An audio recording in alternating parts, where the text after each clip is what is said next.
Moved out here from Boston in around 1990. I have a graduate degree in music theory and history and all that. I was a classical pianist from a very young age, and I went that route. I do thank God every day that I was a keyboard player because with the technology, keyboard players have an advantage of speed and getting around, as you know, with all the software stuff going on. Well, I had a mini-series where the music was submitted for Emmy Award 6 years ago. It was Walking the Bible. That was on PBS.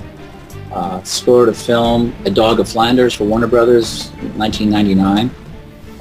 And a variety of different films, which still seem to be broadcast. A martial arts film, Max Havoc, Curse of the Dragon, and just finished a horror film that will probably be released pretty soon. Right now the title is Black Forest. Well, basically, as a writer, we all know we perfect everything over time, but it was natural for me because having been educated and steeped in classical music, it's a natural when you're working with orchestra, dealing with dramatic themes. My dissertation was on Beethoven.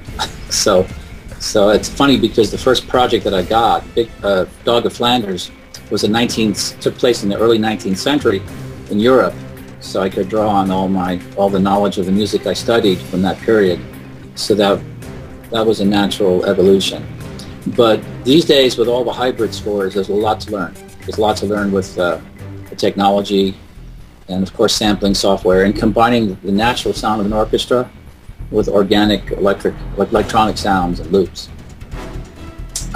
Chasing Shadows is an example. It's kind of dark. It's kind of John Powell-y in its style, and then moves to some lighter sections and back to the dark section again. But for the most part, I try to establish moods that could be used in any kind of programming. I like narrow escape. That start, from the minute you leave the start line, you just go straight to the finish line. It's one direct line. It builds in intensity, and it feels exciting. It feels like a chase scene. You can almost picture it in your head. I like treble ahead very much because my focus or my interest is always in bringing interesting harmonic stuff into what normally we would call action music.